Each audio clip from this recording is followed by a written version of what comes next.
A door that has been locked under the Pacific for 300 years suddenly opens by itself. And the people outside it are not soldiers from the future. They are scientists from today, realizing the ocean is hiding something that should not exist. In the middle of the Pacific, Navy ships surround one spot. 4 experts are brought in: psychologist Norman, mathematician Harry, biologist Beth, and astrophysicist Ted. They are first told a plane crashed underwater. Then Captain Barnes reveals the truth. Almost 1,000 feet below them, the Navy has found a gigantic craft on the ocean floor. It is nearly half a mile long, covered in coral, and has been there for 3 centuries. Their first thought is obvious: alien ship, but reaching it is dangerous. At that depth, pressure can end a person in seconds. The cold is brutal, the darkness is complete, and one mistake can turn the mission into a disaster. So the Navy has built an underwater habitat for the investigation. Barnes takes the scientists and 2 Navy technicians down in a small submarine. As they sink deeper, the blue ocean fades into blackness.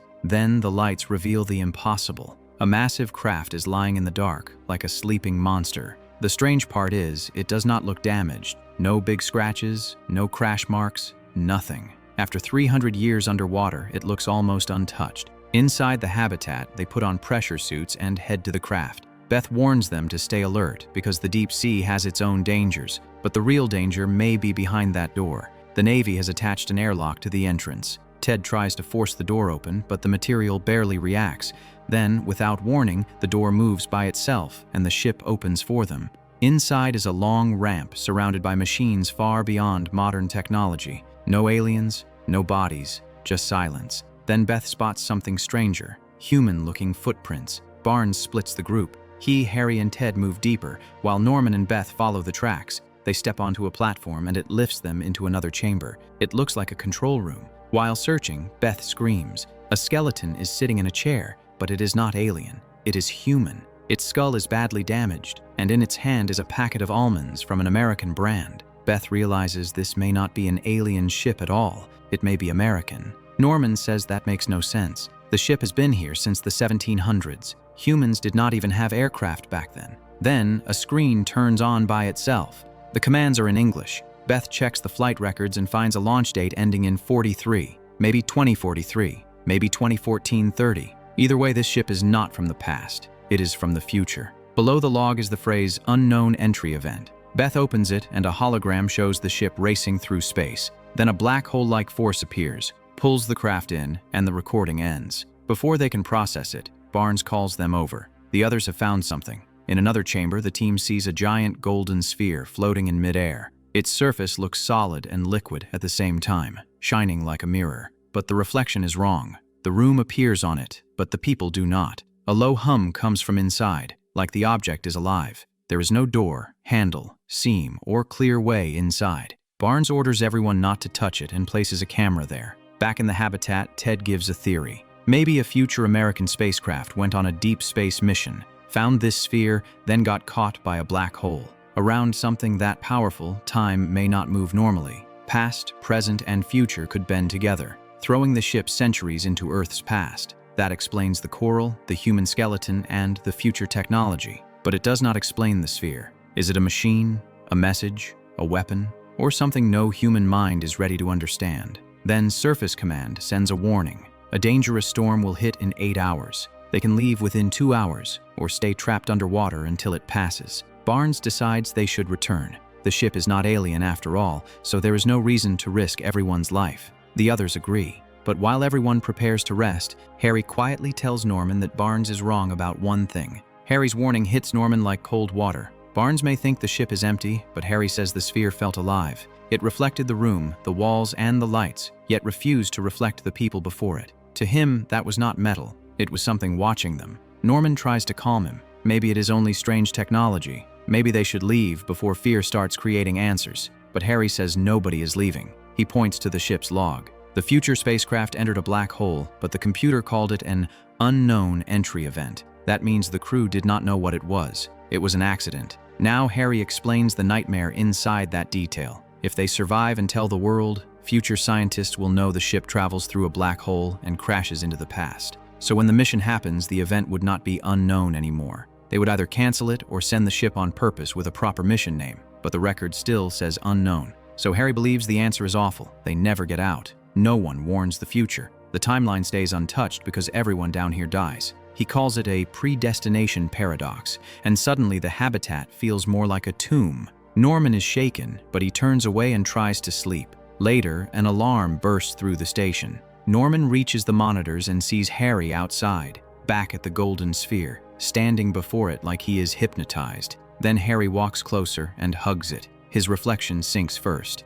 His body remains outside, but his image slides across the golden surface like it is being pulled under liquid. A moment later, Harry disappears. Norman suits up and rushes after him. At the same time, Barnes learns the return submarine has turned back and the storm has cut off surface contact. They are trapped until the weather clears. Norman reaches the sphere, but Harry is gone. Then suddenly, Harry appears on the floor, unconscious, as if the object has thrown him back out. Norman tries to wake him, but nothing happens. Curiosity takes over. Norman touches the sphere and his reflection begins sinking into it. He panics and pulls away before it can take him too. Harry is carried back, still asleep. Meanwhile, Barnes sends Fletcher outside to reset a mini-sub. The pod is supposed to carry recorded tapes to the surface, but the storm has ruined the schedule. Fletcher finishes and heads back. Then she sees something impossible. A huge swarm of jellyfish surrounding the habitat. They should not exist at this depth. For 1 second, she is amazed. Then the swarm attacks. The creatures push into her suit and helmet while her screams echo through the control room. The others can only watch until she goes silent. Later, Beth and Norman examine her body. Beth pulls a large jellyfish-like creature from Fletcher's mouth, and Norman freezes. It reminds him of childhood. He once ignored his father, jumped from a boat and landed in water full of jellyfish. One sting caused so much pain that he never forgot it. But Beth makes it worse. These creatures are not real jellyfish. They only look like them, and even she does not know what they are. Then Harry wakes up, and he is not the same man. The terrified Harry is gone. Now he is calm, cheerful, and starving. He eats like nothing happened, but when they ask about the sphere, he remembers nothing. To him, it feels like he simply slept. Norman brings more food, but Harry panics at squid curry because squid is one of his fears. Norman quickly takes it away. Then Jane reports a computer problem. Numbers are flashing on the screen. Harry instantly recognizes them as binary code. He adjusts the system, and the numbers turn into words. "Hello, how are you? My name is Jerry." The room goes silent. Harry believes this is real contact with the intelligence inside the sphere. Barnes does not buy it. An alien named Jerry sounds childish, but Harry says maybe that is the point. A higher intelligence might use simple language with humans, just like humans do with children. Another message appears. Jerry says it is happy to contact them. Harry asks where it comes from. Jerry replies, "I travel, you travel, and our destinations become one." Beth says it sounds like something from a religious book. Harry asks where its journey began. The answer is only, "I am happy." The screen goes dead. Nobody moves. Then Ted says the fear out loud. Whatever was inside the sphere may be inside the habitat now, hiding in the computer and controlling every system. But Norman focuses on something worse. Jerry said it was happy, which means this is not just a program. It has emotions. After 300 years alone, those emotions may be unstable. Norman explains that Jerry is acting like a child, but a child with impossible power. Right now, even they are new toys. If they reject it or anger it, the game could turn deadly. Soon Harry lies in his room reading 20,000 Leagues Under the Sea, a story about strange ocean creatures. As he falls asleep, the habitat starts shaking. Jane is outside inspecting the station, but she is not answering. Norman looks through the window and sees a massive tentacle moving in the dark. He and Beth suit up, take a tranquilizer gun, and go searching. They find Jane near the upper section, already gone after some huge creature attacked her. Strange oversized eggs begin dropping around them. Then Barnes warns them from inside. Radar shows a giant squid heading straight for them. Norman and Beth rush back with Jane before the creature reaches them. The moment they enter, the squid vanishes from radar. Then Jerry sends another message. It still sounds playful, but now the joke feels cruel. Barnes loses patience and orders Jerry to stop. That is the wrong move. The squid returns. Its tentacles wrap around the habitat and squeeze. Metal bends. Water leaks in. Barnes tells Norman and Beth to pull the green lever in maintenance. Norman does it, sending electricity through the outer shell. The shock drives the squid away. For one breath, they think it is over. Then the computer displays a new message. Jerry says it will kill them all. Instantly, fire breaks out in the control room. Barnes runs for masks and extinguishers, but the doors begin closing on him. He jams a briefcase between them and tries to squeeze through, but it slips. The doors crush him. Norman and Beth fight the fire while Ted tries to wake Harry, but Harry is buried in a deep sleep. Ted returns to help, and Norman is almost frozen with fear. Then part of the ceiling collapses. Ted falls onto a metal grate above flammable tanks. The tanks ignite, and a burst of fire takes him too. Then, as suddenly as it began, everything stops. The flames go out by themselves. Now only Norman, Beth, and sleeping Harry remain. Norman changes tactics. Instead of shouting, he speaks like a psychologist handling a dangerous patient. He tells Jerry he understands it was angry and asks it to calm down. The computer answers, "Stop calling me Jerry." Norman asks what name it wants, but there is no reply. Then Harry wakes up as if nothing has happened. He calmly tells Norman he can never get past page 87 because it scares him too much. Their teammates are gone, yet Harry acts like he is discussing bedtime reading. Later, Beth returns from the spacecraft and says she was searching for food because storage is empty. Norman says that makes no sense. Why would a 300-year-old ship have food for them? Beth opens the storage to prove it. It is full. She insists it was empty moments ago. Norman thinks fear may be breaking her. Beth storms away. Then Norman notices Harry's book on the floor. He picks it up to return it, but Harry is already holding the same book. Before Norman can react, more copies appear out of nowhere. The food storage changes too. Now it is filled with books instead of food. Reality is being rewritten around them. Norman rushes to the computer. Jerry only repeats that Jerry is not its name. Norman checks the original binary message and realizes Harry decoded it wrong. The name was never Jerry. It was Harry. Now the truth lands hard. Norman tells Beth the sphere did not release an alien. It gave Harry a power. Whatever Harry's subconscious imagines, fears, or dreams becomes real. Beth doubts him, so Norman shows her the copied book. After page 87, every page is blank because Harry never read beyond that point. And after page 87, the story introduces a giant squid.